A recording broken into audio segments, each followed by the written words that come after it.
Good morning, good afternoon, good evening. Standard 10th, subject SST, book आपकी economics, lesson number 4। ये chapter बहुत ही जरूरी है जानना और इसको जानकर आत्मचिंतन करना। लेसन नेम है वैश्वीकरण और भारतीय अर्थव्यवस्था। वैश्वीकरण यानी कि आज संसार लगभग हम 30-40 सालों की बात करें तो एक संसार, पूरा संसार एक दूसरे के बिल्कुल नज़दीक हो गया है। हर एक देश, कोई भी देश है, वो एक दूसरे के बहुत नज़दीक आ गया है। और उसके बाद भारतीय अर्थव्यवस्था, अर्थव्यवस्था का मतलब देश में इनकम सोर्सेज, देश की प्रगति, देश की जो टोटल अर्थव्यवस्था है उस पर क्या प्रभाव पड़े, ये प्रक्रिया क्या है। हिंदुस्तान की जो अर्थव्यवस्था है वो लगभग कृषि पर आधारित है, क्योंकि भारत एक कृषि प्रधान देश है। ऑस्ट्रेलिया कृषि पर आधारित नहीं है, अमेरिका कृषि पर आधारित अर्थव्यवस्था नहीं है, सऊदी अरब कंट्री जो हैं आपके, वो कृषि पर आधारित नहीं है क्योंकि उनका तो तेल पूरे वर्ल्ड में बिकता है। रूस कृषि पर आधारित अर्थव्यवस्था नहीं है, पता नहीं कितने हथियार बेचता है। तो इस प्रकार अलग अलग देशों की अर्थव्यवस्थाएं हैं। कहते हैं कि वैश्वीकरण है क्या? विभिन्न देशों के बीच परस्पर संबंध और तीव्र एकीकरण की प्रक्रिया।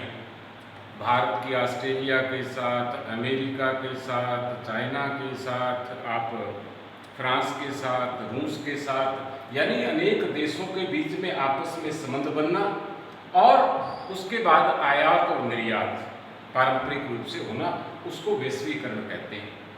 आपने इतिहास में पढ़ा, किसी ने भारत की खोज की, 1600 में ईस्ट इंडिया कंपनी आई और उसने यहाँ पर शासन करना शुरू किया। अंग्रेज़ों का शासन था उस वक्त। और 1947 में देश की आज़ादी के बाद इस प्रकार बहुत से तीसरी दुनिया के देश आज़ाद हुए। वैश्वीकरण के रूप क्या है, यानी क्या रूप है वैश्वीकरण होने से? विदेशी व्यापार है, विदेशी निवेश है, सूचना और संचार प्रौद्योगिकी, यानी कि आपस में एक दूसरे देश में जाते हैं, वहाँ जिस चीज़ की कमी होती है वो चीज़ हम बेचते हैं, जिसको निर्यात कहते हैं। और हमारे देश में किसी की कमी होती है उसको आयात। और भारत की बहुत सी कंपनियां हैं आज संसार में कहीं भी किसी भी प्रकार का प्रोजेक्ट लगा सकती हैं। बहुराष्ट्रीय कंपनियां बेटे आप पढ़ चुके हैं। बहुराष्ट्रीय कंपनियां जब हमारे देश में 1600 ईस्वी में ईस्ट इंडिया कंपनी आई, फ्रांसीसी कंपनी आई, डच कंपनी आई, तो ऐसी कंपनियां जो एक से अधिक देशों में उत्पादन पर नियंत्रण और स्वामित्व रखती हैं। आप देखेंगे बहुराष्ट्रीय यानी कि आज भारत के अंदर हजारों इस प्रकार की बहुराष्ट्रीय कंपनियां, कोई ऑस्ट्रेलिया से बिलोंग कर रही है, कोई चाइना से बिलोंग कर रही है, कोई अमेरिका से बिलोंग कर रही है, कोई किसी देश से बिलोंग कर रही है। वो देश के अंदर उत्पादन भी नियंत्रण होता है और वो मालिक भी हैं। बहुराष्ट्रीय कंपनियों के सहायक, यानी कि इस बहुराष्ट्रीय कंपनियों को क्या चाहिए? किसी भी देश में सस्ता श्रम, जो मजदूर काम करने वाले हैं उनकी तनख्वाह कम हो, सस्ते संसाधन, जमीन कम मूल्य पर मिल जाए, श्रम कानूनों का लचीलापन। श्रम का मतलब होता है काम करने वालों को वो अपनी मर्जी से रोजगार दे, पैसे दे।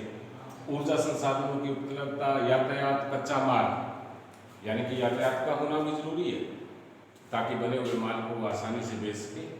कच्चा माल, यानी कि इस प्रकार की बहुराष्ट्रीय कंपनियां, सपोज करो कि जैसे चीनी बनाने का कारखाना, तो उसका कच्चा माल क्या होगा?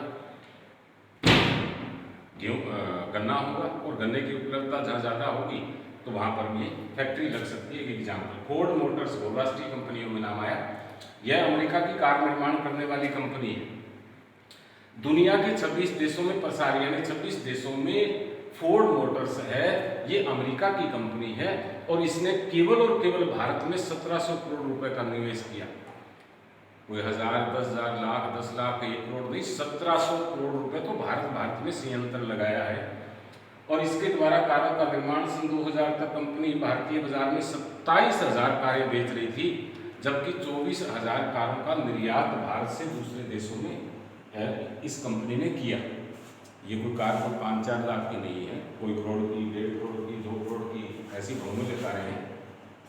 भारत में चीन के खिलौने, भारतीय बाजारों में 70 से 80% दुकानों में भारतीय खिलौने की बजाय चीनी खिलौने हैं।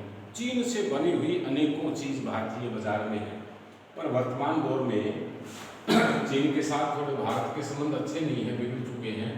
तो इसके कारण चीन का जो माल है वो आहिस्ता आहिस्ता बहिष्कार किया जा रहा है। लेकिन भारत का अधिकांश जो व्यापार है निर्यात का, वो लगभग चीन के साथ हो रहा है।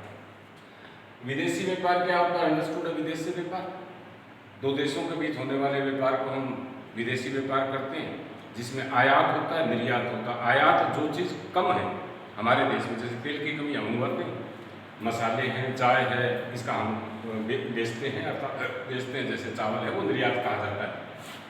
विदेशी निवेश का मतलब क्या होता है? एक देश द्वारा, जैसे कि अमेरिका का एग्जाम्पल दिया, दूसरे देश में भूमि, मशीनें, अन्य संसाधनों को खरीदने के लिए खर्च की गई मुद्रा, इकोनॉमिक्स में मुद्रा कहते हैं कि अब ये फोर्ड कंपनी है, इसने हमारे देश में क्या किया? भूमि को खरीदा, मशीनें लगाई, फैक्ट्री, बिजली, पानी, सारी चीज़ें लगाई, तो उसके लिए जो धन और पैसा खर्च किया गया 1700 करोड़ रुपए, उसको हम विदेशी निवेश कहते हैं।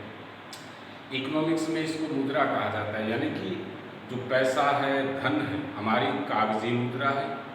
और अलग अलग नाम, मंदिर में यदि आप कहीं पैसे गले में डालते हैं, वो चढ़ावा होता है, और कहीं किसी के ऊपर फाइन लग जाए तो उसको जुर्माना बोलते हैं। इकोनॉमिक्स में मुद्रा बोलते हैं।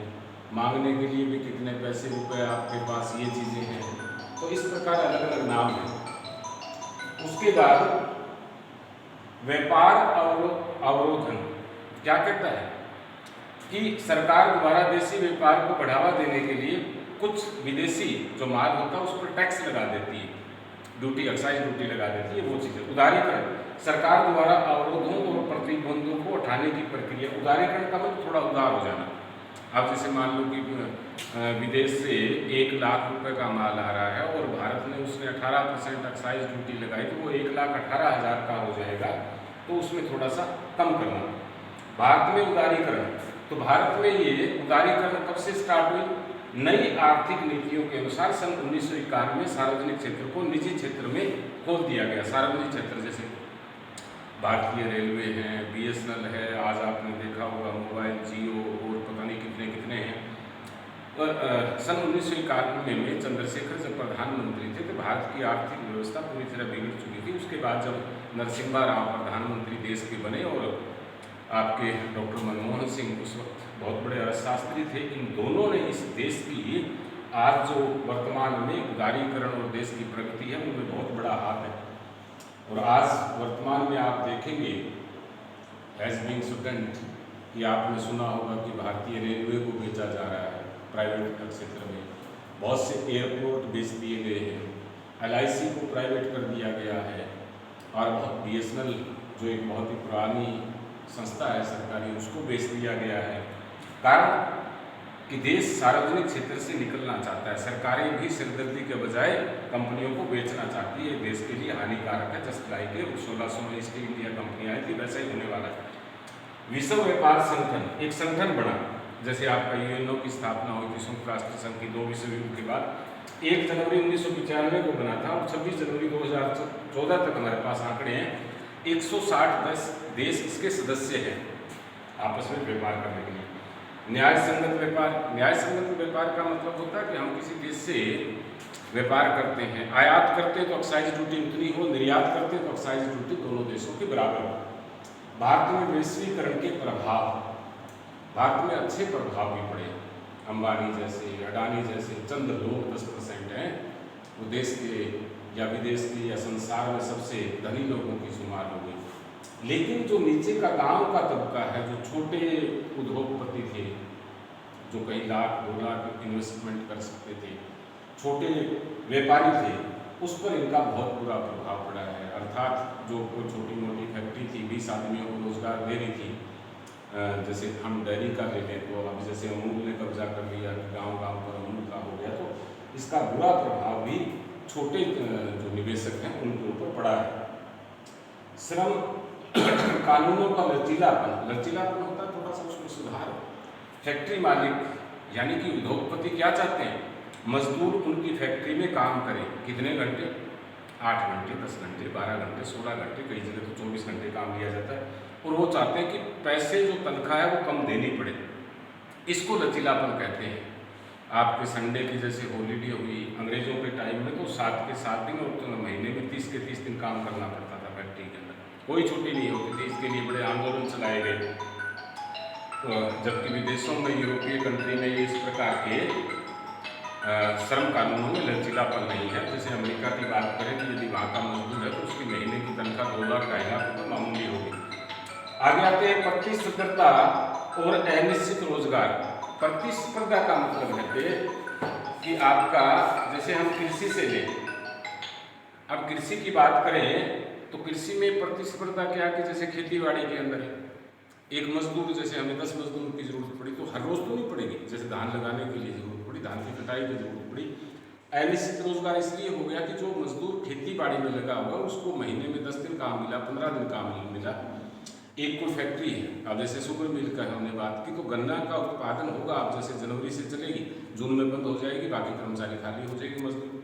तो ये आपस में प्रतिस्पर्धा ही होती है कि सस्ता से सस्ता मजदूर मिले और उनका रोजगार भी अनिश्चित होता है। इसको बोलते हैं असंगठित क्षेत्र। अब जैसे गवर्नमेंट जॉब के अंदर है तो उसको महीने की तनख्वाह मिलेगी, लेकिन गांव के अंदर कोई मनरेगा में है तो उसको 100 दिन का रोजगार मिलेगा, काम करेगा तो पैसा मिलेगा। तो इसको हम कहते हैं कि वैश्वीकरण और भारतीय अर्थव्यवस्था पर खासतौर पर निचले तल पर इसका बुरा प्रभाव पड़ा। लेकिन आज वर्तमान युग में एक दूसरे देशों के साथ व्यापार से किसी भी देश का काम नहीं चल सकता, क्योंकि एक दूसरे के देश पर आप हर देश निर्भर है। जैसा कि हमारे देश के अंदर चावल का इतना उत्पादन होता है, गेहूं का उत्पादन होता है, कोई दूसरा खरीदेगा नहीं, और हमें तेल की जरूरत पड़ती है, तो यदि तेल दूसरे देश से नहीं आएगा तो कैसे काम चलेगा। मनुष्य एक सामाजिक प्राणी है।